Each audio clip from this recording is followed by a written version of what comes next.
Wonderful. I want to welcome everyone. My name is Moses Ross. I'm the chair of, or the president of the new name, president of the Multnomah Neighborhood Association. We are at our first regular meeting of under the auspice of the new and management of the new bylaws that were passed here recently, the last meeting. And want to thank everybody for being here. It's important because everybody that is here has fulfilled the first step of becoming a member in good standing in the neighborhood association by attending their very first meeting, technically their very first meeting, although there's a lot of folks here that are old, or folks that I recognize and adore. So thank you for being here. Our first order of business is our previous minutes, review of the current agenda and the previous minutes. I'll defer on the review of the agenda. I'm hoping that folks that are online have been able to download it.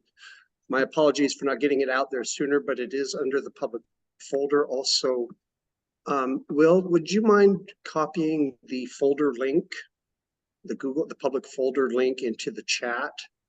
And that would allow everybody online to be able to access the agenda as they see fit.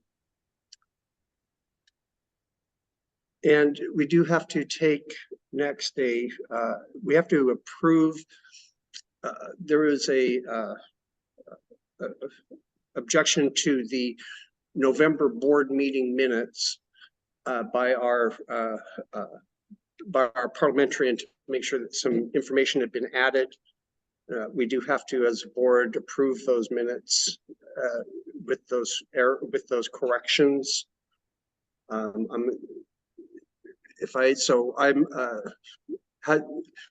Wish Tad was here. I believe those minutes have been revised. They have been revised, but then I don't have them. Can you do me a favor, please send them to Will or put a copy of them in the public folder? Yep. Perfect, okay. So we're going to put the copy of those revised minutes into the public folder and we'll have them reviewed. You can review them, and we're not going to approve them because nobody's seen them yet. So I'm going to defer on that. Let's see here. The officers report. Let's see here. Oh, thank you. Okay, the officers report. As far as for me as chair, we've got a lot to get to. I'm just going to go ahead and defer. There's a lot going on, and I want to make sure that we can get to it. Beth, do you have anything that you'd like to say as far as a report? I think mine will just go under public safety. I have a little news on that, but we can. Okay. I'll talk about that at that time. Wonderful. Okay, thank you. Are we dispensing with committee reports or not? Oh, no, we're not. We're not dispensing with committee reports. We're just not getting to it yet. I'll get to it here in a second. Okay. I wasn't sure because you were dispensing with your report. Correct. I just meant it under the umbrella of the vice chair, if the vice chair officially had anything to report. President, we're president. Say that one more time. The president, you're president now. President. Oh, okay. So that means I thought you said. I really thought you said pregnant. Wait a minute. So Beth, I think that means you're vice president, not vice chair. That does mean that. Yeah. This new vernacular, I'm getting used to it here. I'll make sure that in future agendas it's correctly written. Our treasurer is not here, so we're deferring on the treasurer's report. We won't have a treasurer's report. Secretary, do you have anything that you'd like to report? No. Okay, great. Thank you. All right, so it is 7:11. We're actually now 4 minutes ahead of time. We're going to get to the first off. I want to go into a section I call neighborhood association development. This is just some housekeeping / updates on projects to help for the good of our order, if you will. The first is the District 4 Development Meeting of Neighborhood Association Chairs. So I want to take 1 minute and explain what that is all about. Neighborhood associations in Portland are unique in that they have had district coalitions that represent them, that support them, that advocate for them at the city level. Sweeney was our Southwest Neighborhoods was ours. Northwest Neighbors is another one. Southwest Uplift is another one. And they act as the fiscal sponsor for many neighborhood associations. In other words, they take on the financial responsibilities of management, financial management, making sure all the dots are i'd, all the forms are filled out at the state, et cetera, like that. It just depends on what the need of that particular neighborhood association is, quite frankly. And Sweeney for a long time had that role. Recently, within the last 2 years, due to political pressures and otherwise, they're no longer recognized by the city. So we've gone through this period. It was one of the reasons, quite frankly, that we have changed to a 501c3 so that we are not reliant on Southwest Neighborhoods or a district coalition to allow us to be able to do things financial that require finances. You know, we're just taking them on our own. And we, in essence, have the same status as one of those coalition partners now as a 501c3. We could be a fiscal sponsor for another neighborhood if we wanted to in our current status. We're not going to. That's not on the plan. So I tell all this because what has happened is that with the new city government forming, with dividing the city up into 4 districts, that means that they have decided that the district, there will be 4 district coalitions, one for each of those districts. So with Sweeney no longer here, Northwest Neighbors has been picking up the ball, if you will, and has started to bring together the neighborhood associations to learn what they need out of a district coalition with the intent that they are going to submit an RFP, a request for proposal, when the city wants, when the city will be requesting one, for whom will be the coalition, the district coalition partner for the new district, for District 4 in our case. So she brought together, the executive director, Darlene, she brought together as many neighborhood associations chairs as she could for a meeting a couple weeks back. And then we had a second one here recently, and very productive meeting, I'll have to say, because it really impressed upon me the fact that every neighborhood association is unique and has different needs. Every neighborhood is different. And what our neighborhood association might need is different than what Crestwood or Hillsdale will need. And so it really, but we're all in it because we love where we live. And we're all on the same intention, it's same values, it's just that we have different needs. So over the next few months, there will be this ongoing discussion. I'll be advocating for the needs of the Multnomah neighborhood in this discussion to make sure that the district coalition proposal, that the RFP, when they do apply for it, that that our position, our needs are being met as well. But it's been really fun to get to know the other chairs, get to meet them. And then also, just a little quick note, with District 4 now, you have Selwood and Eastmoreland neighborhoods, which is the east side over there across the bridge. So all of a sudden there are neighbors, but by, geographically, they've been separated by the river. So it's going to be interesting. And they're very impressive. I could spend hours talking about that, but I shall not. I'll move on. But so that's where I had to bring that up as far as in our development for a neighborhood. Second, we've gone ahead and renamed a new subcommittee, specifically renamed one that was underneath the safety committee. We're calling it, Beth, the livability committee, or did we come up with it? Point is that go ahead, Beth. The committee was the livability subcommittee, and now we're changing the name to graffiti and trash abatement subcommittee. Thank you, thank you, thank you. Okay, we're doing that for a very, very specific reason. And that is to just have a central location for us to be able to start to coordinate our efforts as far as the graffiti and the trash abatement programs that we've got. I'm sitting here in front of two people that are just champions for it. So I needed to make sure that we had a managerial, a place to be able to funnel it all. And so, yeah, go ahead, Julie. Wait a second. In the consideration of marketing, would it be okay to still keep the name livability? Just Oh, we can't hear her. Oh, is that on? Oh, I know why. Can you hear me now? No. Can you hear me now? Wait a minute. Can you hear me now? No. Can you hear me now? Yes. Yes, and I don't excited even about know. this. I just want to say before you start talking that I'm very excited about you and Patrick being on the subcommittee, and that your new position, your new, whatever you'll tell about you and Solve. And I'm just so jazzed about this. So thank you. Well, my pleasure. In the consideration of more marketing, is it okay if we keep the name livability so the word trash and graffiti doesn't have to be used? Is that okay?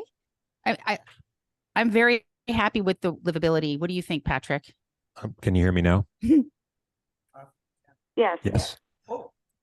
Yeah, we had also talked about the beautification committee, maybe neighborhood beautification committee. Ooh.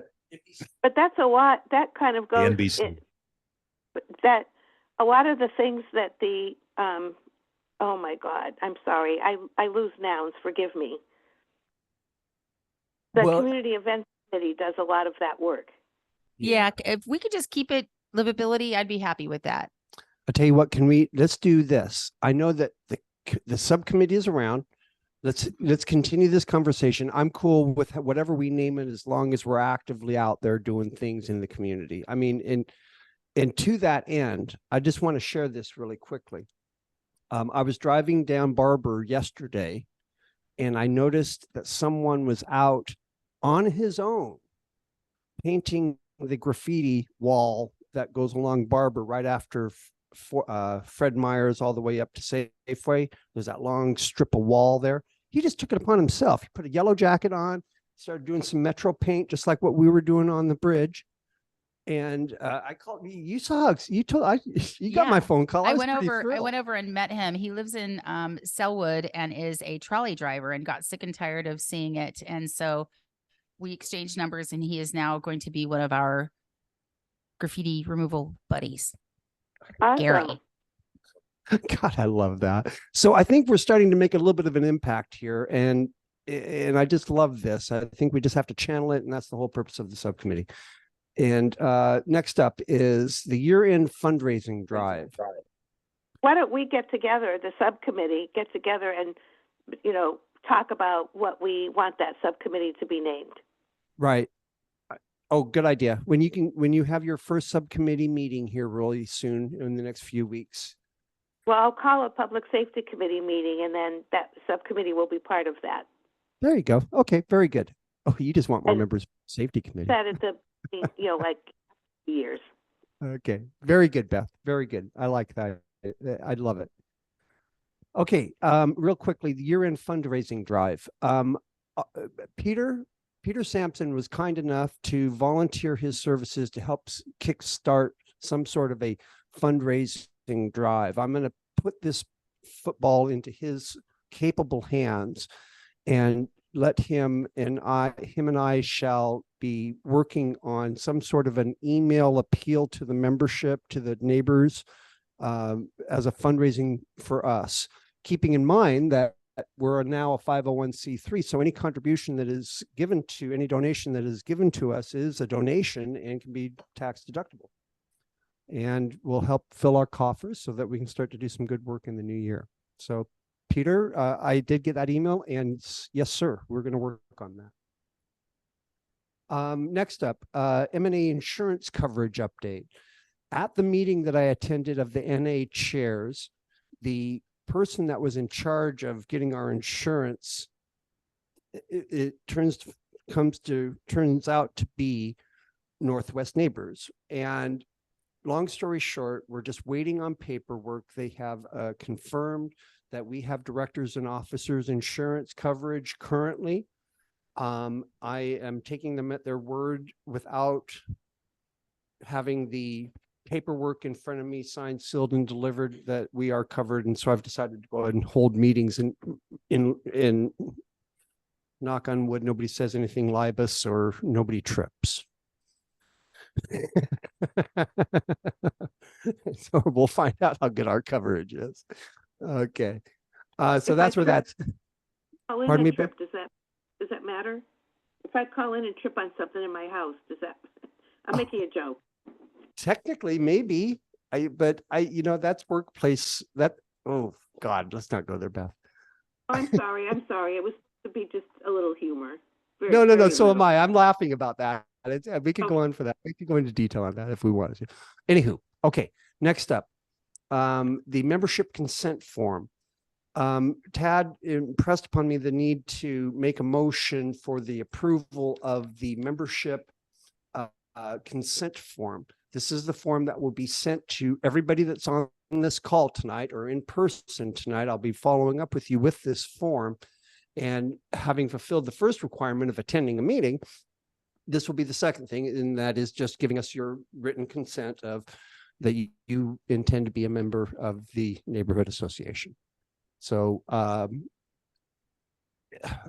guess I can make that. Is that a motion that we can, the subcommittee chair should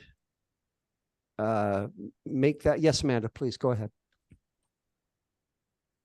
My understanding is that the form is not yet fully accessible.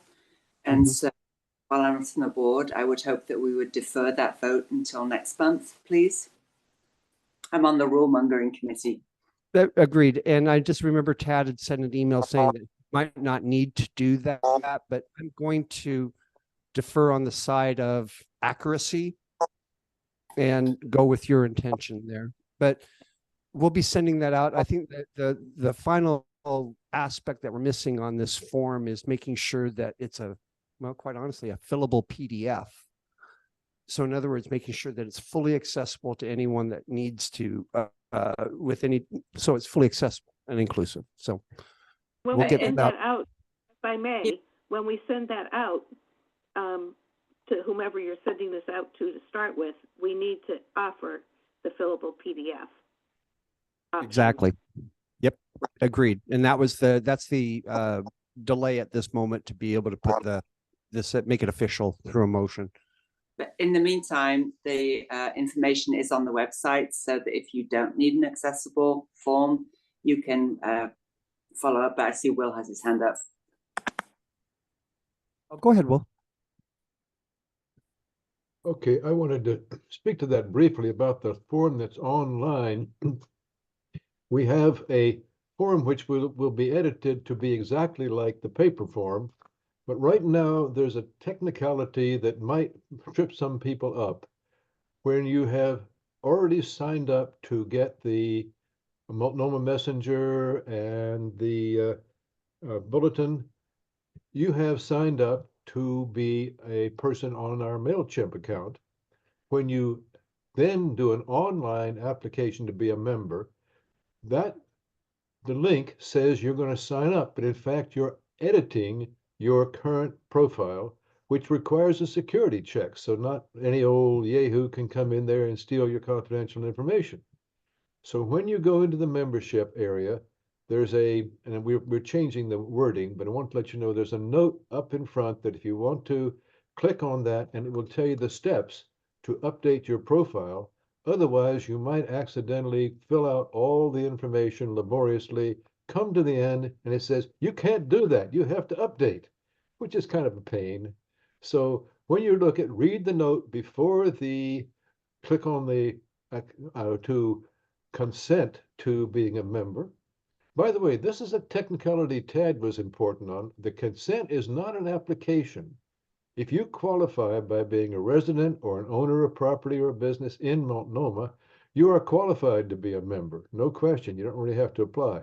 But you consent to have your membership activated is what you're actually doing. So check the note beforehand, consent to filling out the form. If it's any question, my phone number's on there and there's a contact email information. Please give us a call and we'll make sure that you get the things done so that you will be an active member, which allows you to vote for changes in the bylaws, vote for the board and officers, other activities. You also get the privilege of being called on to do things for the organization as times come up, and you have an official say and status before the board about activities in the neighborhood association, because it's not just a technicality. You are we want you to be an active member of the organization, and we want to respect that because the membership is the advisory body to the board when we're making decisions. And we want the membership to really be included and understand that they're included and being respected when they're heard. Okay. Okay. Thank you for Will. That's very well said. Let's see here. Let's move on now to the final two items under development. The first one is a reminder to the board members that are on the call that we are having our retreat in January and that you need to give us a heads up with an RSVP. Please send that to Jane or I, or both. And we've received so far 5 RSVPs.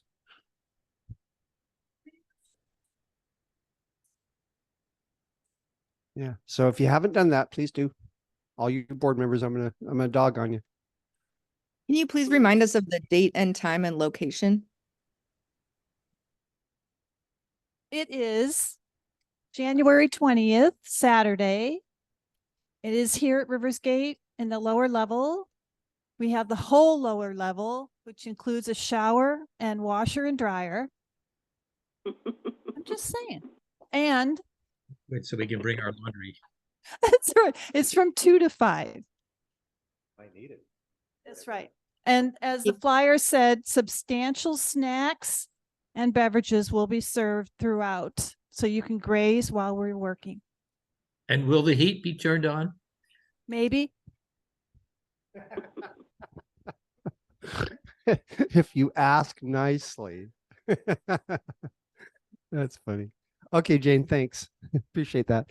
Okay, and last but not least, to all these, to the 19 people on the call and the 3, 4, 7, 9 here, we need a schools committee chair.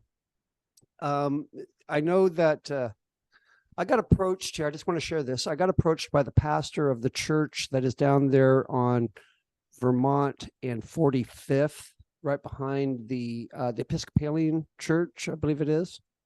And the pastor there she wants to do a forum focused on the local youth and trying to, what their needs are. And I had a conversation with her here recently, and it just made me realize that we need someone to start to coordinate those types of conversations. The kids are a big, huge, our youth are our future, and we need to make sure that they're represented in the neighborhood association, and we are doing events that can empower them. And so if you're a parent, great. If you're not a parent, or if you've aged out, here's a way you can tap back in. I know that Will, for years, sponsored, was the school's committee chair. And so, we have experienced people that can help guide you if you decide you want to do that. So let me know. Please send me an email if that's something that interests you. And because there's a lot going on and we can really kick it off. Okay. Hey, so that's I would like to just interject that under the new bylaws, we have lowered the age of eligibility from 18 to 16 because we are hoping to attract younger voices to our conversations. That's a really good point too. If you're a parent and you have an ambitious teenager, senior maybe, that wants to take on a civic project, That is solid. I'll support that person, whomever that is, in a heartbeat. Oof, that'd be neat. Okay, so thank you for bringing that up, Will, or pardon me, Peter. Okay, so let's get into, okay, so it's 7:32. I'm actually a little bit ahead of time, and that's good. I want to get into the committee updates. We've got a lot going on. It's the Christmas season, so I'm going to start immediately with community events committee. And as long as I think you have the agenda, Pam, the most recent agenda, but then that may include some of everything. It may not. I'll let you just go ahead. Okay, sure. Thank you. So it's possible that Corinne will be joining here any minute. If that is not the case, I might have to skip over some things that only she has the updates about. Let's see, I'm bringing up the agenda here. So one thing we've been talking about is the summer free for all parks program. This is the movies, concerts, and cultural events in the park each summer that are free. Everything's announced in one big schedule, like in the spring. Our neighborhood hasn't been on that schedule for a few years now, and so the community events committee was interested in just looking into the process and kind of advertising the opportunity to get one of our parks back on the map for this summer. The application is open now. It opened December 4th and it closes January 15th. So we'll have the opportunity to kind of discuss this possibility at this meeting and also our January meeting. Basically, what's involved is a $1,000 what they call community partner contribution. So that would be on our behalf. We would need to do some fundraising if we want to put on this sort of event. So if we do pursue it, we have in mind the idea of maybe doing a concert. What they ask you for is 3 desired different locations and then 3 different genres of music. The date which this would occur would be anywhere it would be a Thursday, Friday, or Saturday, anytime between July 11th and August 31st. And we're in the process of deciding whether we will apply for this opportunity. And I think what we're considering now is just what it would take in terms of fundraising. And for example, if let's say hypothetically, the neighborhood association has $500 saved that we could put towards it. How could we raise $500 more or something like that? We'd like to just get a picture of what that would look like before we decide to apply. So that's where we're at with that process.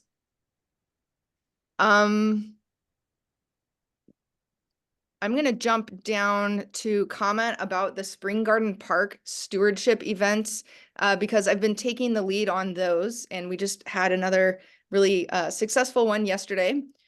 So this is a new event series that's ongoing year-round. It started in October, and it's a partnership between the Parks Department and the Neighborhood Association.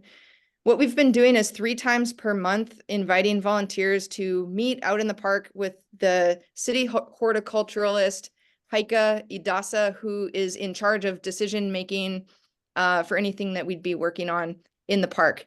And so we've had 7 successful events so far. And just yesterday was a special one because we did a little bit of fundraising. We had about 6 neighboring families near the park chip in some money to buy a couple trees to plant at the top of the park with the purpose of planning for the future to get a little bit more shade up there near the popular splash pad that families like to visit in the summertime.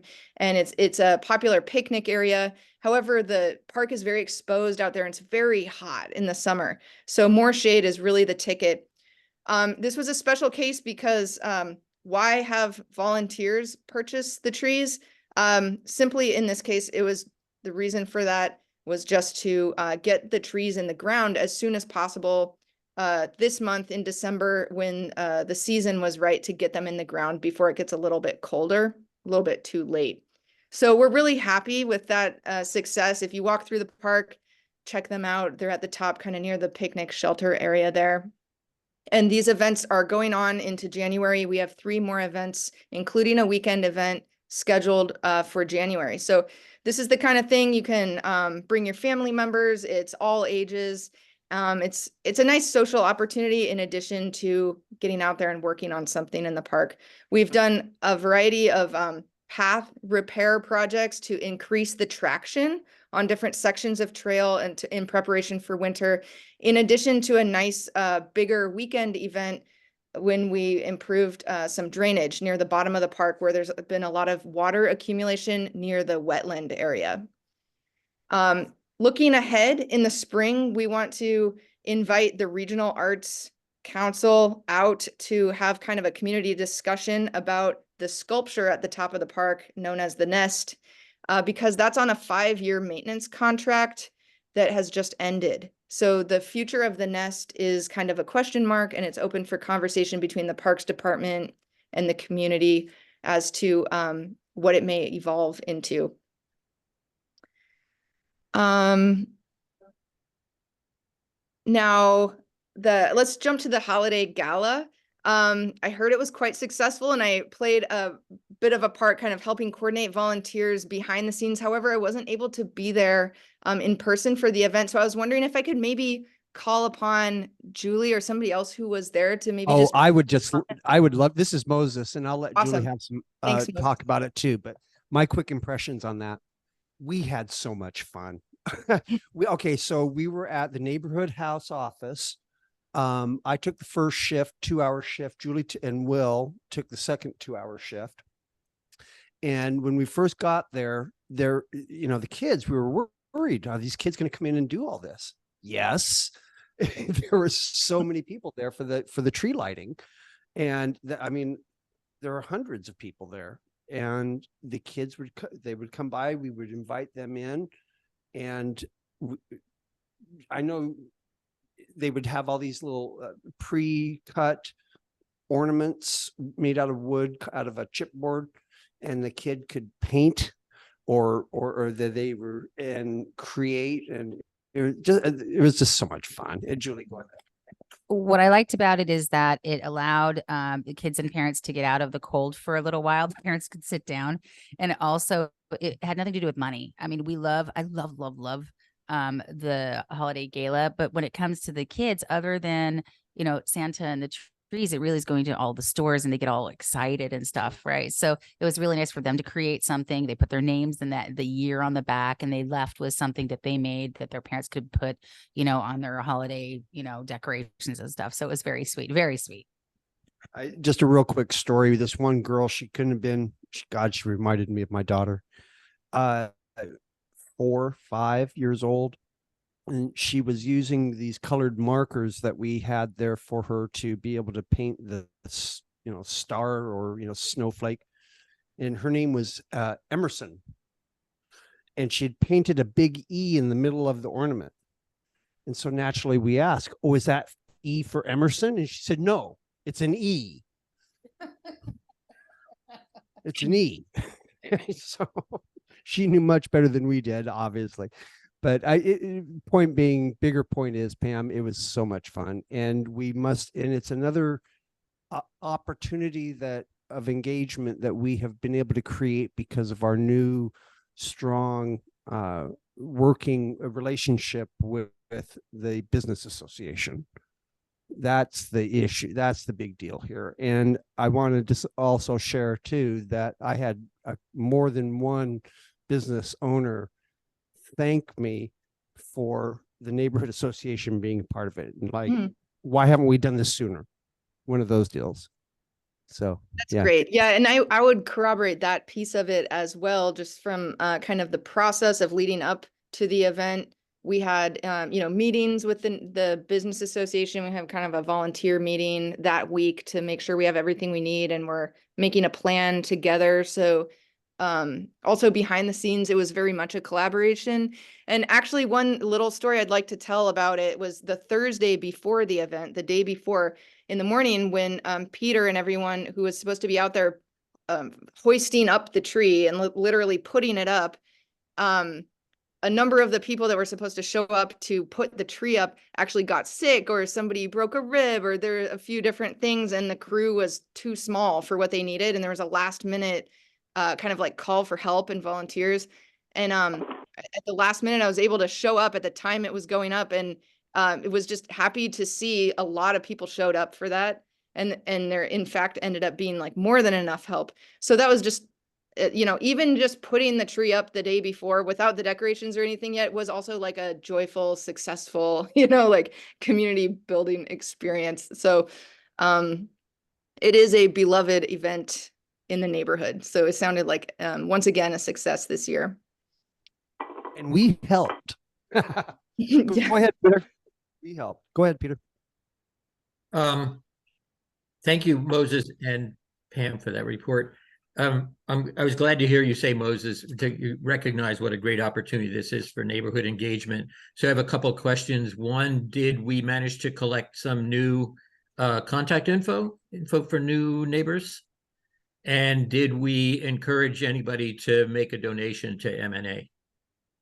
I can speak for myself and Will, we focused on the kids. And so, you know, unfortunately I didn't focus on the adults. It was too much fun. And I think we made, I think unless Will absconded with it, I think we made like $34 We made $34.88. All right. We got 3 new names signed up on our sheet, which isn't a huge number. We saw a lot of people saw us, saw our sign. The kids had a great time. We have been making friends in the village like I think the neighborhood association has never done. The business association, I think, sees us as a full partner in these events. People had a great time. Julie was incredible with the kids. I would just they were having fun. They were going back and forth, helping stuff. We were really a presence in that gala, which has been it's hard to judge the tone of an organization, but we have developed over the last few months and years a friendly, welcoming tone to what we do, inclusive and going with other people where they are. That sort of thing, for me, that's part of equity when you come right down to it. But it's where that should be. Equity should be this celebration of each other. And this gala was a fine example of it. Great job. Thanks, Will. That's a great report. To continue on with the community events, I think I'm gonna just suggest that we kind of hold off on commenting on the rest of the agenda items, because Corinne would be able to fill in better than I can right now. So until the next meeting. But the last thing I would mention, and this isn't specifically community event related, but the item you see on the agenda with online accessibility of MNA content. This is something that we had previously kind of collectively decided to maybe keep it on the agenda so that we can preserve a time each meeting to check in on this topic to see if anybody would like to raise a comment or make a request on this topic. So right now, I don't have anything specific to say on that, except for to allow a moment of time to open it up if anybody has a comment or request about online accessibility. I do. Naturally, Beth here. I'm finding a lot of the website is inaccessible, and I think y'all have been trying to make it accessible, but it's not working. So I would refer you to WCAG guidelines to check with against your website. That is really the most efficient way to get that done. Okay, thank you for that resource. Yeah, they're international guidelines for accessibility. Good stuff, Beth. Hey, Beth, sorry about that, everyone. We dropped off. We lost our internet connection here at the church. But we'll, well, I'm sure everybody else heard Will's point except us. Okay, great. Hey, Amanda or Pam, Yes. are you finished? Where are we at here? Just because I'm kind of lost. So I'm wrapping up the committee report. I'm going to suggest that we defer the rest of the items I haven't commented on just until the next meeting. Okay. Very good. Very good. If I may, Sure. I'm Go not ahead, Beth. sure accessibility is on the community events page. I think that there should be maybe an accessibility committee or subcommittee or something so that it can all be addressed. You know, that's actually a really good idea. You'll notice I did put that under the agenda under community events only because community events has been bringing it to the forefront a lot. Our work in community events has been bringing it to the forefront a lot. And I know that Yeah, but Pam is, and I know your point, Beth. I understand what you're saying. It's worthy of a separate focus. Yeah, because what is not accessible, and I think they've been trying, and it's not working. So there have to be disabled people involved in this, not just me. I hope there'll be others who will help with this. Yep, I agree. And I know that you and I will have another conversation, and we'll loop Pam in, just as she's been really committed to making sure that our website and our forums are all are accessible. This is Will. I will work on that too as a backup tech person to these things. So we do, as I think hear what Beth said, people who are basically affected need to be involved in guiding, advising, and testing so that we know that we're really reaching the people we should reach. And that's part of us as an organization to make sure we've made the right connections and learn the access, because we're walking our talk here. Okay. Sounds good. I'm going to move on from this topic because it sounds like something in a committee versus the regular meeting. Although the importance of the topic is duly noted. Next up, let's go to. Thank you for bring about it. Oh, of course, Beth. Of course. You know how I feel about this. Heard that. Let's move on to transportation. I see Stefan McLandrich is on the line. Are you there, sir? Yep. Hey, everybody. Hi. So, is Adrian here? Oh, no, go ahead. Can y'all hear me? Oh, Adrian is here. Awesome. So Adrian and I met for, I don't know, first since I've joined transportation subcommittee meeting.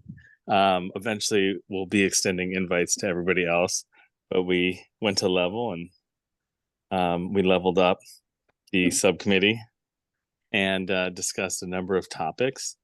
But really the main ones for us to discuss here, we just did a quick review of the letter that Moses sent out to Commissioner Maps and Director Williams at PBOT regarding the recommendations that upgrades to the intersections at 35th and Multnomah are put on to the Fixing Our Streets 3 project list.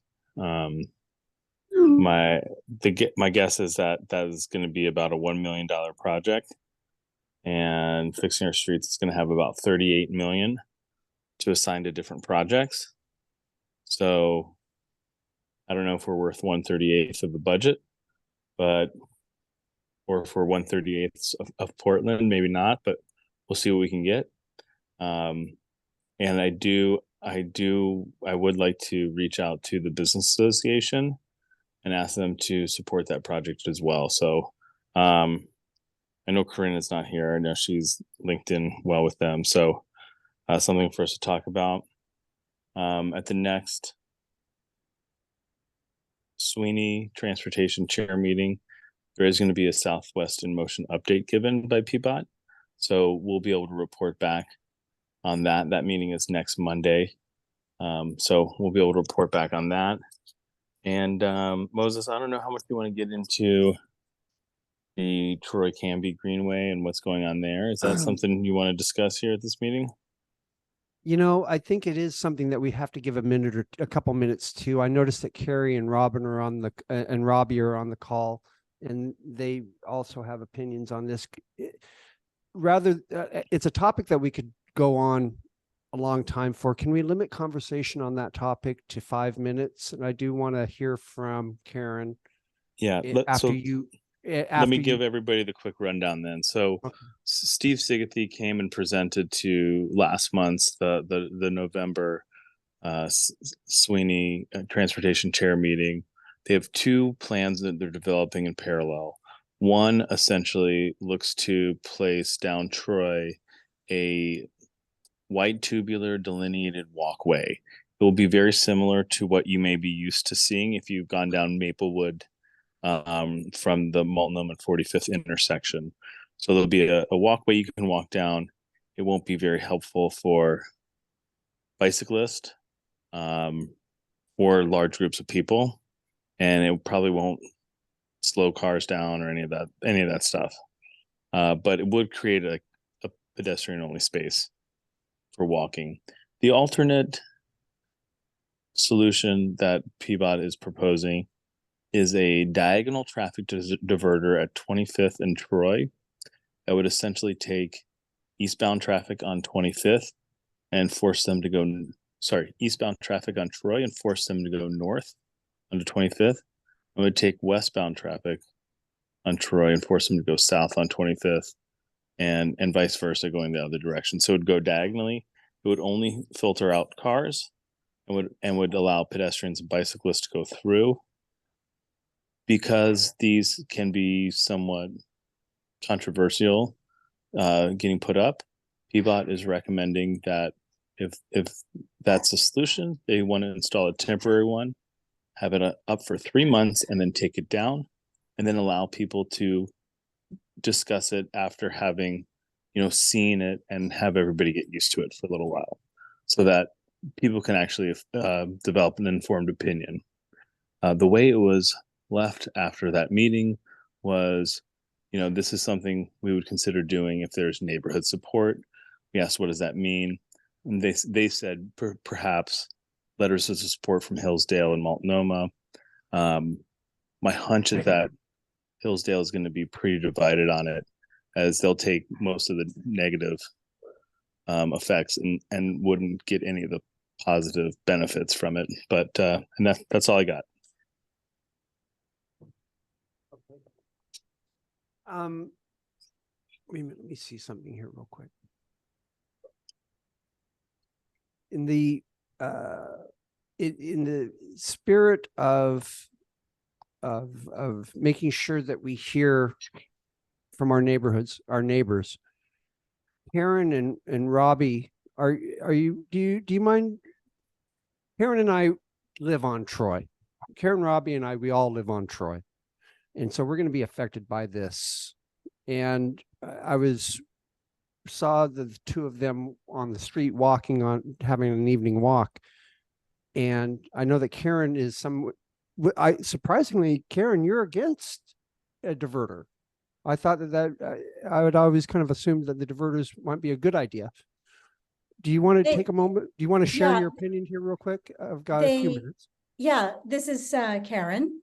And Robbie's right next to me. And no, actually, I'm all for a diverter. It seems like the most sensical approach to a problem on the street. And just to sort of relate that, Moses, you're on Canby and I'm on Troy. They're two different streets that converge seamlessly. And because they do, and because the rest of the streets in the immediate area are broken, meaning that you drive a few blocks and then you must stop and turn, whereas it's seamless on Canby Troy. And plus there's a fun hill to go up and down and speed down. We tend to get a lot more traffic than we should, and they tend to go faster than they should. That conflicts with the fact that this is also an urban trails way, a bike way. And it's also one thing that I wonder if people realize that it's an actual neighborhood local service street, which means that it is, it has the same designation, the same classification as all the other streets in the immediate area, with the exception of a few surrounding streets like collector streets, regional streets. 31st is a collector street. Capitol Highway is a regional street. Multnoma's a regional street. Capitol Hill is a collector street, and so on and so on. So I believe that the way this area was first designed was it could flow the traffic around the neighborhood without cutting through the neighborhood. Idea being is that people who live in the neighborhood, walk in the neighborhood, and want to have a community in the neighborhood is not disrupted by a constant barrage of cars, commercial trucks, and passing through. It makes a difference between a community and not being able to have that livability and community too. So yeah, no, the diverters is really the only way to go, the most practical. The funds we know PBOT are very limited. And so it's the most efficient way to control both speed and volume. And it would be, the diverter would be such that if someone wanted to enter into Canby and exit out of Troy, they could still do that even with a diverter. They just have to kind of stop and go around and, you know, get back on.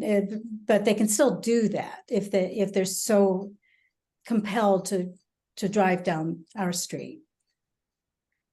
Does that sound right, Moses? Actually, that's fantastic.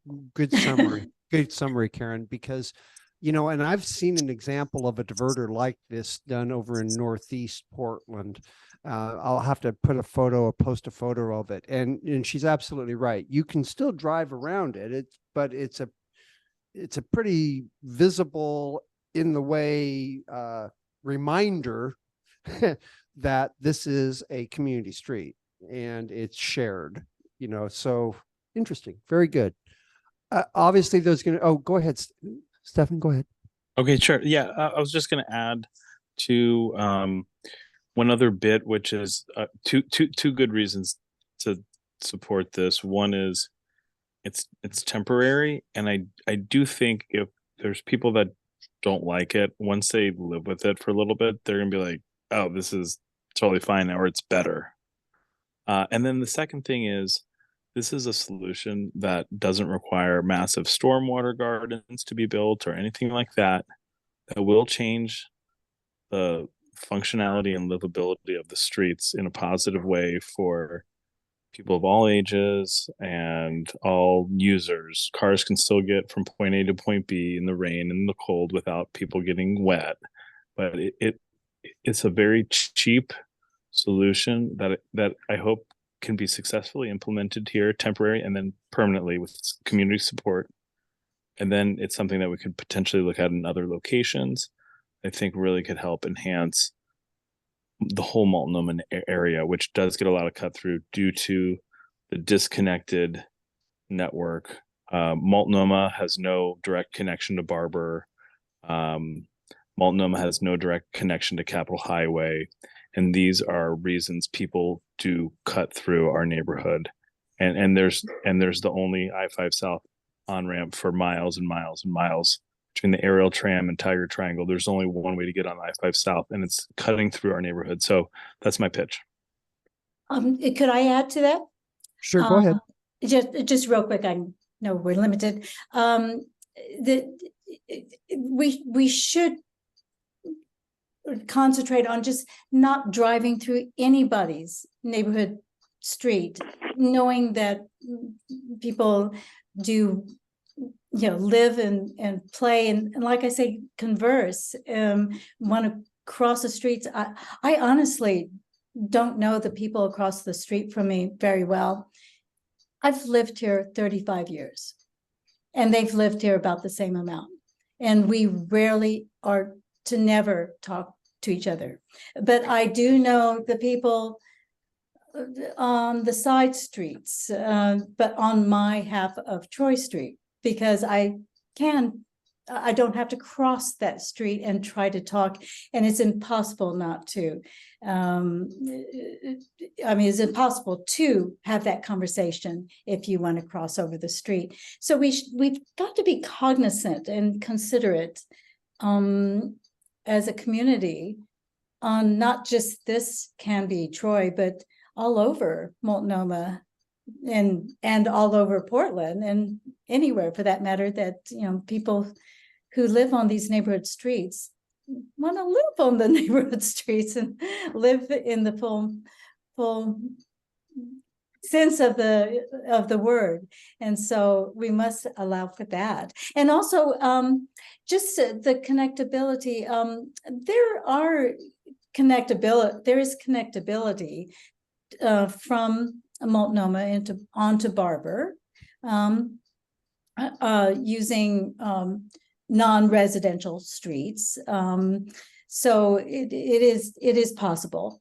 And it actually is, if you Google map it, a lot of the cut-through routes, getting back to the Troy Canby, it's quicker a lot of times to take Multnomah to Barber than it is to cut through Troy Canby. It's also a shorter distance, and it technically is supposed to be faster, although, you know, people go even faster on our street because they can or try to.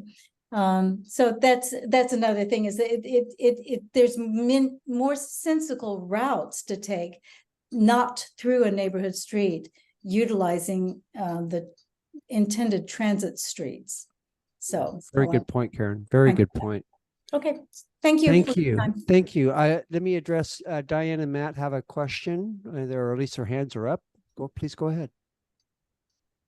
Yes, Matt here. So I do support the idea. I have a concern though about the increase in response time for fire and emergency response to that area of the neighborhood.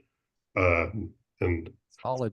I would like to see, you know, some sort of calculation in that time frame for response if it is implemented. So what I was told, sorry, this is Steph, and that was asked at our meeting. What PBOT said is the traffic diverters need to be basically mountable by a fire truck. So a fire truck will not have to take any other detour. Wow, that's good to hear. Okay, good question. Good questions, and that's why it's called public scrutiny, darn it. You know, I think it's a good idea here. Let's. I want to stay on this topic of how we're these livability issues here, like this bike ped project. I'm going to ask the public safety give their report, and also because I do know that I have some folks here from California Street in person here, and I want to be able to. I want to get to that topic before I lose them. I can see we're getting close here. So let me bump public safety report first, and then Will, you'll come in with equity, then Beth with the Sweeney report, and finally with the Community Advisory Committee of the MSRV, and that will be the complete committee reports. So Beth, Public Safety Committee, I have on the agenda information about the Civic Opportunity Bulletin, and then the subcommittee being renamed to coordinate the graffiti and trash abatement. And I'd like to then turn it over to let Julie report on what she's been doing, and Patrick. Okay, well, I have two other items for public safety. One is that the FBI is investigating two bomb threats against two synagogues in Portland. One, our neighbor, Nova Shalom, up the hill. And so please be aware of things. If you hear things, threats, if you see things, please contact your local FBI office. The next thing is, I'd like to talk for a minute, if I can, about Portland Street Response. Are you all familiar with that program? Yes, go ahead. Okay. Over about 12,000 people signed a petition that they want Portland Street Response restored. 20 elected officials signed this petition. 11 city council candidates signed it. Renee Gonzalez has so far been blocking the whole thing, failing to respond, ignoring them, so forth.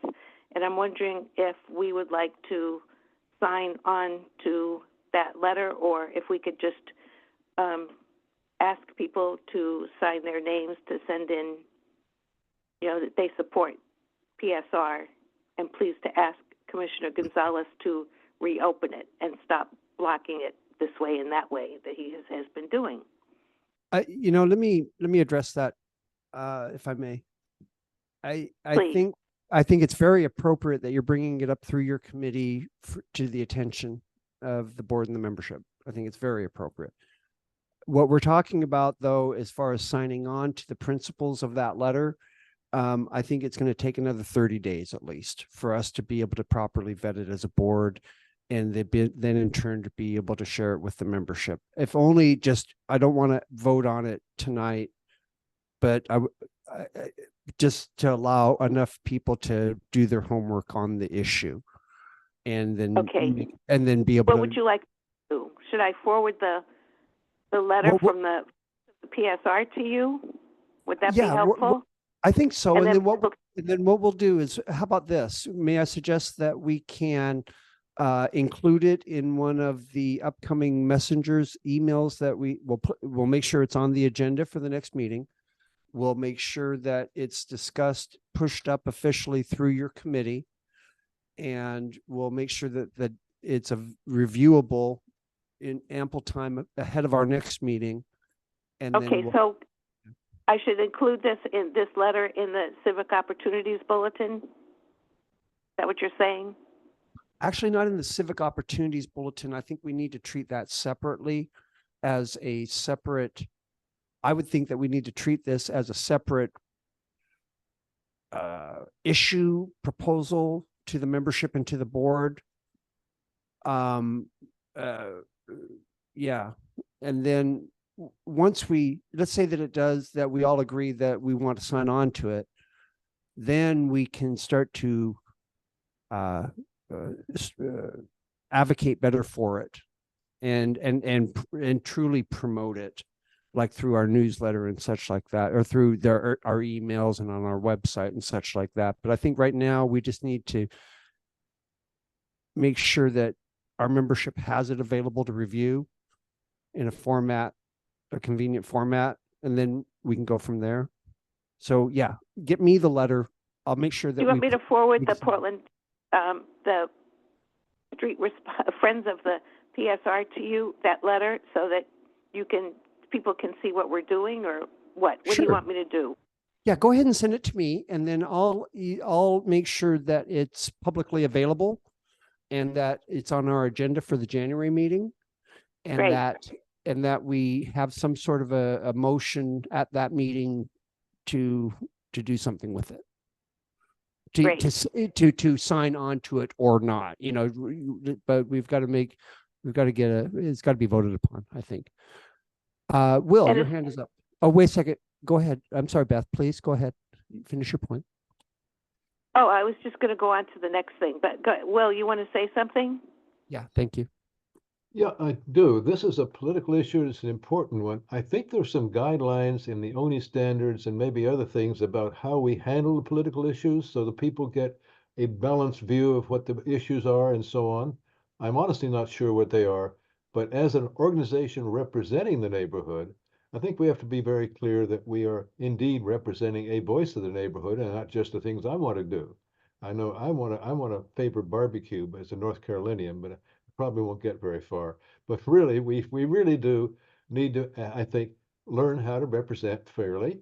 And this is an interesting, good issue. I would in favor of it, I think. But I want to make sure that the board hears what the sentiments as much as possible are of the neighborhood and what the issues are, so that when we take a stand, we not only have done it responsibly, but when we try to influence the city or other places, they listen to us because they know we've done our homework.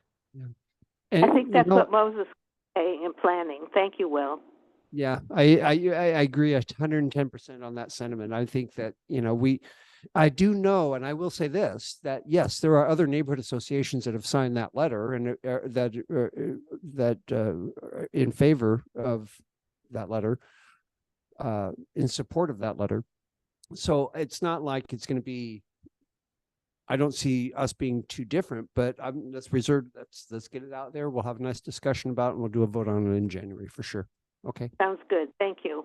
And the next thing I was going to say is that on my agenda there, we already decided what we're going to do about the subcommittee. We're just going to, Jane and I are Public Safety Committee along with Julie and Patrick.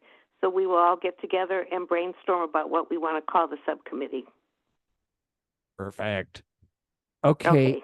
That's good. Thank you. And to that same end, I want to turn this over to Julie for an update, because there's been I'm going to just turn it over to Julie.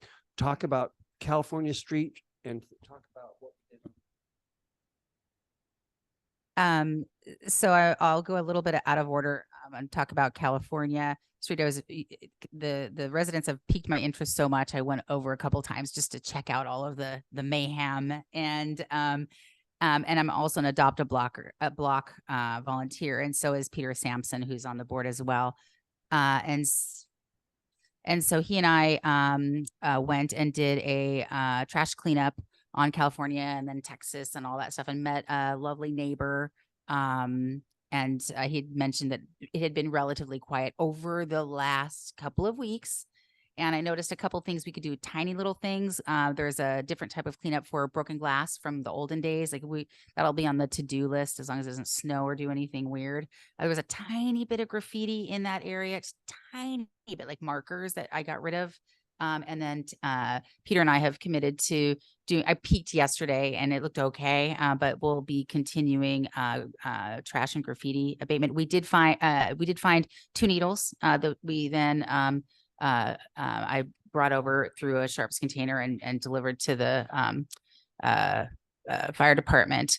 So that's an update of what we've done so far. That's under our control. We did look at the time, Peter, we looked at all of the cars that were there at the time. They did have tags that were up to date, and it didn't look like there was a lot of, whatever, it was a lucky day.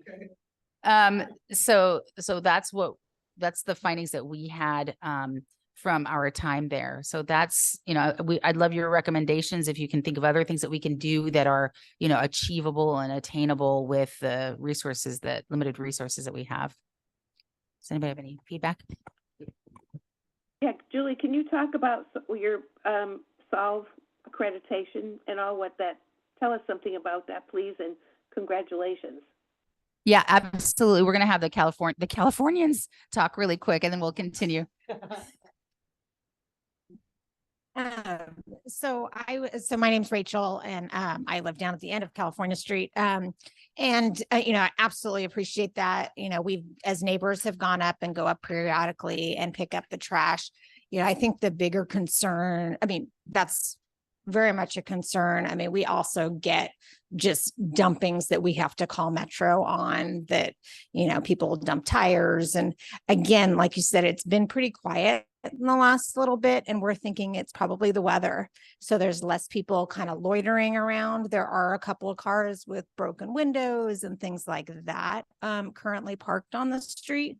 They're not parked illegally. They're off to the side. So like I've noticed going up and down, it hasn't been that bad. Right. Recently, there has been an issue on Texas Street. There was a post on Nextdoor. I don't know if anybody saw it, but and so I'm not exactly sure. I didn't personally witness it, but so there is some activity, and I don't think that we need conversation about this, but I just think it's appropriate to be in the meeting minutes.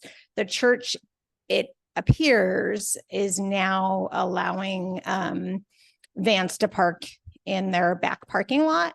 And people sleeping in those vans. So I know nothing else other than that information. So I don't think that there's, a conversation that should be happening right now, but I just think that should just an awareness that may be happening. Do you want to share anything, Mary? I just want to I'm John Gaston. I just want to confirm that there are people camping in the gravel lot behind Hillsdale Community Church, which is a new development in the last 4 weeks or so. We have not had camping in that location in the past. Now, I don't know what I will do. I will commit personally to so I can get in the camera view too. When it comes to that part, what we need to do is we need to, I'm happy to reach out to the pastor over there at the church and find out, is this, are they doing that with permission or not? That's the big issue here. If they're doing it with permission, there's not much we can do. If they're doing it without permission, that's a different issue entirely. So I think, and that's something I can do this week for sure. And I think my, you know, and again, I don't live adjacent to the church, so I feel like I can't speak 100% for that. I mean, they mentioned in a letter that somebody received that they were going to be well vetted, but I don't know who's doing that vetting. So that's just a question I think that could be answered. And, you know, it's kind of the horns of a dilemma. You know what I mean? It's like, it's their property, their church, but yet there could be maybe possibly residual from that we don't want. So I think it's just all about, at this point, it's all about communication with the church and find out some more details. And so let's keep this on our radar for sure. Thanks. I'm wondering if the neighbors have advocated for more police patrols on California Street, and whether they have or not, well, I'm wondering if the neighborhood association in its role can advocate for that. There's not a lot of street patrol that, you know, anecdotally we see, but there are hot spots, I think, that are on their radar, and that should certainly be one, it sounds like. So I'll just jump in and share that there was a group of neighbors that did actually meet with a couple of officers not that long ago. And it was a really great conversation that we had with them. The challenge there is that there's not a lot, there's just, the police force has very limited resources in terms of officers that they can actually patrol. They're aware of our concerns. Our problem is that a lot of the things along there haven't been reported. So, you know, if you go look at the files, there's not a lot of information there. It doesn't look like there's issues. And so we as neighbors are certainly like, okay, well, let's make sure that we are reporting and documenting as much as we can so that we can share what we're seeing. And again, I think in the summer months, warmer months, it gets worse. And so I think it's just going to be something that we have to continually watch, and then also kind of seeing how if things change with the use of the church. Well, one thing I will say is, if we can start to establish some different patterns through this focus on it, through this new attention to it, trash pickup, graffiti abatement, perhaps we can start to change the attitudes of the people that are parking there as a kind of from a throwaway to maybe take a little bit more pride in where the place is, you know, and where they're parking, that sort of a thing, I think. And I'm obviously new to learning about this, but in talking to one of the neighbors, it sounded as if a recent change a year or a while ago was Stevens Creek started enforcing having up-to-date tags in your cars. And I remember being in college and being like, okay, well, I'm going to be the one parking around the corner because I don't have up-to-date tags right now because I had to pay my student loan or whatever. And so, and I understand that reporting those things takes a long time. I have done it and it is painful. And, you know, but by being able to just, brush, what is it? Brush, floss, repeat, I think, there are good things will come of it, even if it's just a little bit, and the big frustrating things might still be there, but keep up the good work. Brush, floss, repeat, report, pick up, repeat. Um, Yeah. I'll just finish the California. Cool. Are we cool? So I just wanted to talk really quickly about, so a couple of people on, in the group here. So Patrick, Moses, who else? And Peter, and there's different people have been helping me with a couple of different things. Metro was kind enough to gift us a great deal of free paint. Thank you very much, Patrick, for picking up a lot of it. Appreciate it. And 10 gallons, baby. I have 5, so but no one that, yeah. So and we went rogue and did cleaned up the graffiti under the, near John's Market, under Capitol. Is that Capitol? Yeah. And then on the 5 underpass at Barber. And at the same time, we were able to get Adopt a Block 1-800-GOT-JUNK to pick up a great deal of trash under the 5 freeway. And I was able to connect with the guy who was cleaning up Barber, and I offered that the M&A would finish his work because he ran out of paint. So we're trying to do everything we can. And I live off of Barber and 30th. And so I'm OCD and trying to get tags off of Barber, which is a Herculean task. And worthy. So I will be, as the weather gets better, putting on more fun scavenger hunt events for people that want to get rid of graffiti on the little stuff. And then we'll be doing larger events for the larger tags. I just got certified to become a Solve event coordinator today. And so, woo. And so we'll be working to, I was actually thinking, not that anybody wants to do this, but on December 30th, which is like a Saturday, but it's probably like the coldest, to do just a dump pickup on the left-hand side of the 5 underpass. And I believe, unfortunately, will have to be a quarterly event. But Solve will support us with the means of the dumpsters. Metro and Solve will do that with the dumpsters and stuff like that. So I'll be one of my hopes is to get a crew together where we're able to just say, all right, through Solve a lot of times, but then with the graffiti abatement, it'll be a little bit different, just to say, this is what's going on. This is the materials there we want. And I'm trying to do everything either 60 minutes or 120 minutes. That's it. Because no more manual labor after that. So those are the things that we're trying to do in that area. Thanks, Julie, for your support. One other model that's being used is one over in Selwood, and they're a loose group of people, about a dozen people that can connect through text messages, and they call themselves tag busters, and they are essentially vigilantes against graffiti.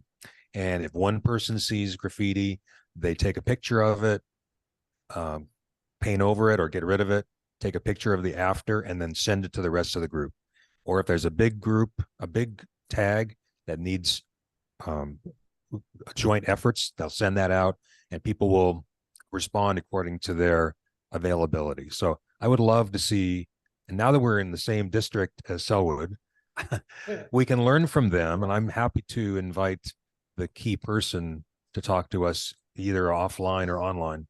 But what it's going to take is people here in this neighborhood basically providing their text numbers and their availability for small jobs. And the more people doing the more small jobs, the fewer large jobs and big, 2-hour efforts there will be. So let's try to work up toward that as a neighborhood. Remember when you, everybody, when you paint over a tag, when you find a tag, take a picture of it, paint over it, take another picture, and send them both to the city graffiti abatement department. They collect them, and it helps them determine where gangs are roaming around. Yeah. And I think also, this is Moses. So I think this all relates to that rinse and repeat that we were just talking about. Now we're doing it with graffiti. Now we're doing it with Adopt One Block. We have to have some data points. And I'd like to see us have some really strong data points where we can just show, hey, this is what we're doing. This is what we have done. This is what we want to do. and this is what we can do. It's beautiful. It's inspiring to me. Well done, Julie. Well done, Patrick. And I'm really looking forward to talking to that fellow from Selwood, because I think I heard about their program. Selwood neighborhood is very similar to Multnomah. They've got a business district. They have a community center where they have as their center location for activity. Yeah, we could learn a lot from them. They're a 501c3 just like we are. We're kind of, a lot of things that we can learn. All right. So Patrick, okay. Go ahead. Patrick, reaching out to that person? Yeah, Patrick will follow up with that and keep us in the loop. Great. Thank you. I'll let you guys work on that. You can keep me in the loop, Beth. How's that sound? Will do. But I'll be in the loop. I'll be in the loop kind of sort of, because I'm going to be on volunteering for anything that they do. So Yay. All right, good stuff. Okay. Is there anything else to report for the safety committee? No. Good. Okay. Not good. Yeah, it is good actually, because we're taking care of business here. Equity. Okay. Mr. Fuller. Sure. Hi, you guys. I got 3 things to talk about for Equity Day. And one of the things is our name. Somehow it got blown up into Diversity, Equity, Inclusion, and Accessibility Committee, and it really wasn't supposed to be so cumbersome. So Beth and I talked about it. She said, why aren't we just the Equity Committee?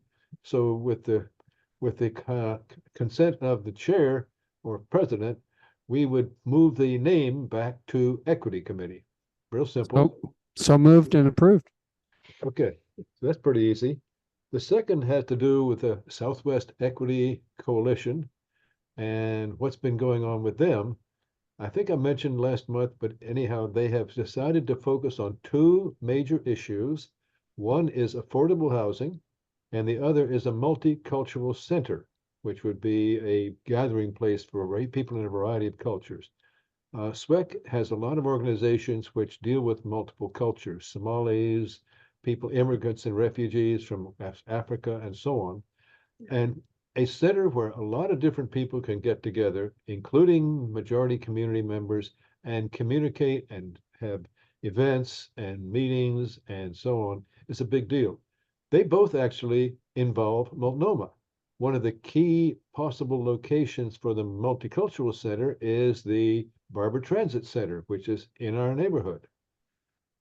Affordable housing, I won't even get into the definition of affordable because it gets shifted around, but essentially the people who are living there now in low income would not be gentrified out of their homes by new development.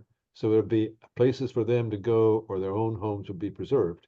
And that affects primarily the south eastern quarter of our neighborhood, along Barber up through to about Dolph Road, but a little before that. Could be redeveloped with higher density, and some of that could be affordable.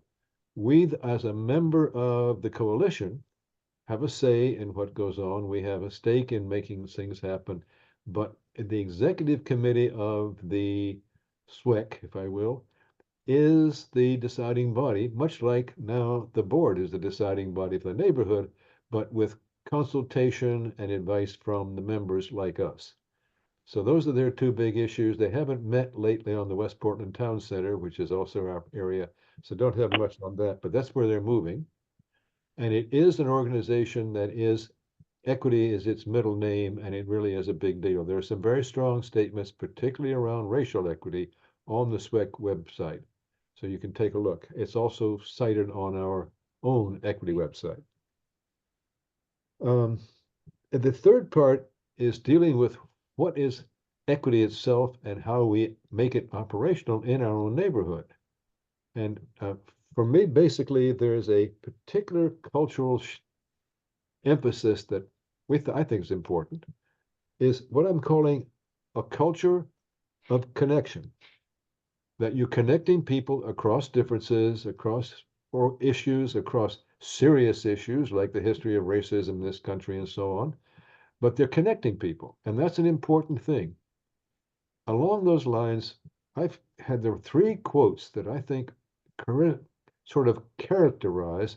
I'd like to share those. I won't spend a lot of time. People can comment if they want on them, but they're forming the nucleus of a continuing conversation of how we make equity built in, as in our equity statement says, a natural part of being a good neighbor. So I'd like to bring up a slide, if I can, share the screen, that has those 3 quotes. And where did they go? They're not here. Where did they go? Okay, I may have to postpone that until I find them. Hang on just very briefly while I go get them again.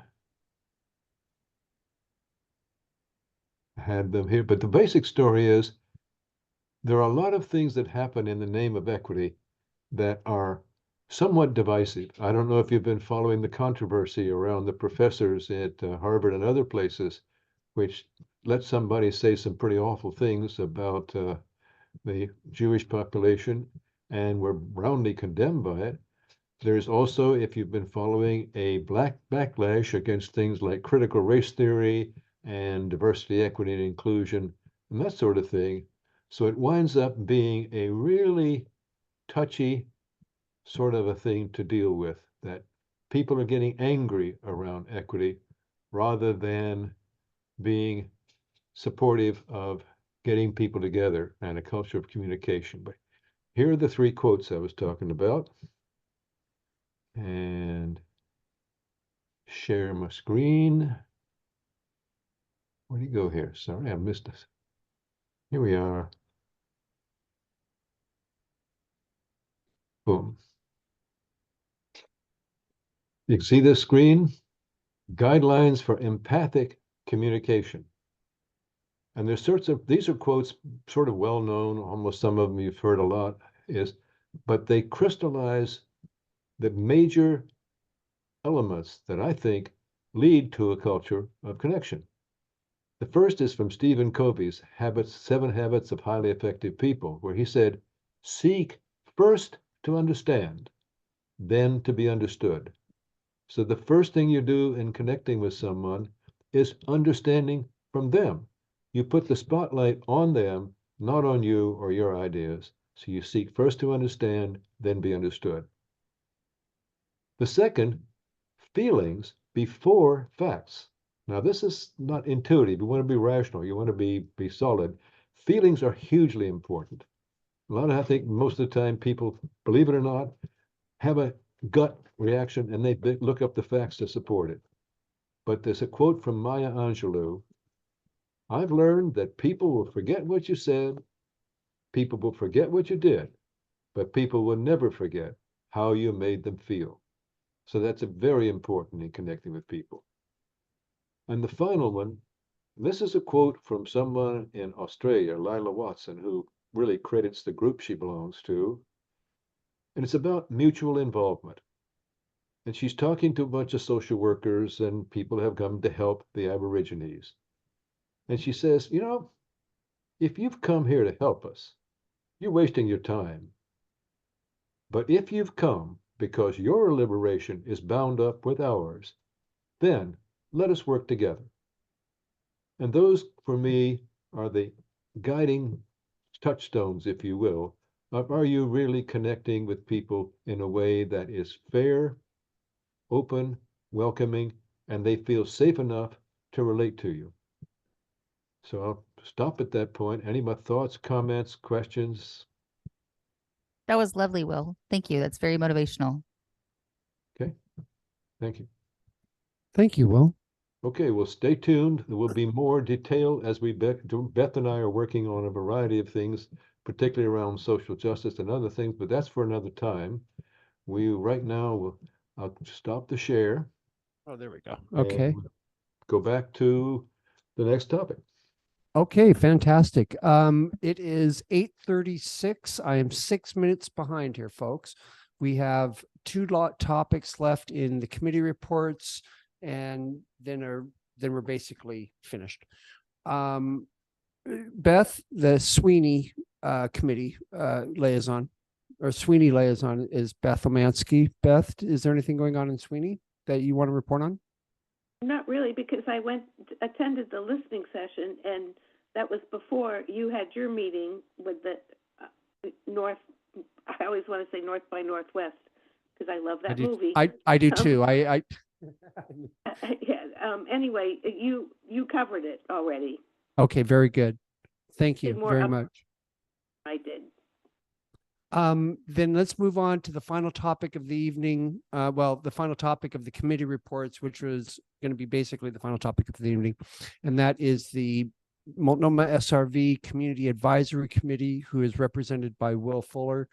Will, can you give me a 2-minute version of the listening session and your impressions? Well, I didn't actually go to the listening session. Peter can do it, I but let did. me say something about the CAC very briefly. We are taking on a more active role in seeking ideas, opinions, comments about the Multnomah Safe Rest Village. So we become a resource for what's going on in the community, good, bad, or indifferent. So that as a neighborhood association, we can be on top of issues that come up or what's going on with the Safe Rest Village. As people know, I think there's plans to expand it, probably double it, and possibly as many as 100 people, which is a pretty big group compared to the 30 or so that are there. So we really want, as a neighborhood, to be considered in how we react to it and work with it. There's one very specific thing that if you haven't heard, they are storing some pods, not for the expansion, but as a temporary storage area in that area. And the city is concerned that when people see those pods, they're thinking, oh my God, we're being had. That is not the case at this point. Those are temporary storage and they'll be moved on elsewhere, but there will be within the next couple of years, a major expansion of the Safe Rest Village, and we want the Community Advisory Committee to be aware of what's happening with it. And our Good Neighbor Agreement is a document that is not legally enforceable, but can be enforceable in practice if we take action on a timely basis with good information. So, Peter, would you give a brief discussion of the listening session? Because I was not able to go because it was not Zoom. Make it 1 minute, please. Yeah, no, I'm not gonna, I'm not gonna address that, but I would like to make sure, one concern I have about the Community Advisory Committee is that not enough neighbors know about it as a resource. And I've mentioned a couple times, I think we need to, it would be important to figure out a way to publicize the existence of the CAC. I know from the early days of the Good Neighbor Agreement Working Group, we have email addresses for most of the people who are most immediately adjoining the SRV, and I think we should really be active about reaching out to them and letting them Absolutely, know yes. that Moses, CAC I've talked about that. Go ahead, Moses. Oh, I just wanted to say 2 things. First, let me talk about the plans for the SRV. As I understand it, and they're only going to double it. I know that they are saying that I keep hearing it's going to be up to 100. I am willing to bet my bottom dollar at this moment in time that it's going to only be doubled. And so that would mean it would go from 30 to 60. It's a matter of space, quite frankly. You know, the footprint fits for doubling it, fits perfectly in that parking lot, that front parking lot of the Armory. So I want to be careful about promoting that higher number because that's not what they said. That's what I've heard is that it's just going to be doubled. Okay, so that's one point. Second point, I attended a community discussion that County Commissioner Sharon Myron from our neighborhood, from our area, had specifically on the houselessness issue. And one of our neighbors, Lisa Carney Felton, who has been one of the adjacent property owners at the Safe Rest Village, she brought up a question on this webinar. Hey, what's the deal with this Good Neighbor Agreement? Why hasn't it been signed? And it was perfect. We couldn't have asked for a better advocate better timing to ask about it. right there to the commissioner. This is what Sharon Myron said. She said, if all they have to do is sign it, JVP, our the chair, the Jessica Vega Peterson, she would sign it. If it was Sharon, she'd sign it immediately. It's just, that's where it is stuck, is it's stuck with our chair. Thank you all, Judy and Bob, thank you. But so what my point is that when a county commissioner is telling us that it just needs to be signed by the chair and everything else is acceptable, that really kind of irks me a little bit too. You know, this good neighbor agreement, we've been waiting a year, it's almost a year and a half now. And the effort that our groups have put into that to get it to that point to be just put off, it just shows an amazing amount of disrespect, in my opinion. And now I'm starting to get into personal opinion because it's just very frustrating, you know. So anyhow, that's where that good neighbor agreement's at. And to the credit of the management of the Safe Rest Village, to the credit of the Safe Rest Village team, and to the management of the folks of All Good Northwest, they've been following it. They've been following it. You know, that's the whole purpose of the Community Advisory Committee. That's an aspect of the Good Neighbor Agreement, that committee was formed. And we're starting to implement that, using this committee as the conduit for these concerns. So that's not the issue has not been the village. The issue has not been the Safe Rest Village team from the city. The issue has been the county. So here's what Sharon told us to do, and I can just highly recommend it. And that is, make a phone call, write an email, show up and give public testimony.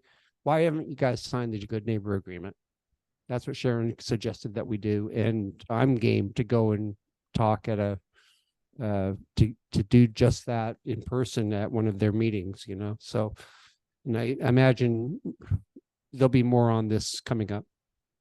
So my 2 cents as far as info about the SRV.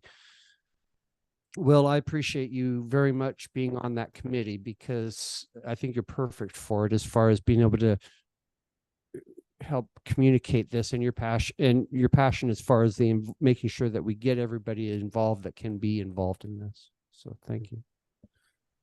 All right. It's 8:45. If I want to stay on, I'm only 15 minutes behind schedule. So we have no new business at this moment in time. There will probably be a lot of new business next time. Our next regular meeting is on January 9th, 2024. We will be, for sure, we will have a guest speaker whom will be the Habitat for Humanity project manager for that project that's in Hillsdale, the Portland Bible Church property. They're going to come in and talk about that and that impact. And it all interrelates, doesn't it? It all interrelates. And then in February, we're going to have a meeting, guest speaker, Kathy Swafford, regarding the CEI hub, which is the Zenith Energy, this energy hub that is on the in North Portland, where the trains come in. They have full of oil. One earthquake, and we've got a completely polluted Willamette. So I've given her some, she'll be talking to us about that, taking 15 minutes to talk about that. May I have a motion to adjourn? Approved. So moved. Okay. I've just had a so move from Julie. We'll see everybody January 9th. I'll be sending out emails, and more than anything, happy holidays. Hang out with some family, please. All right. Take care, everybody. And we'll be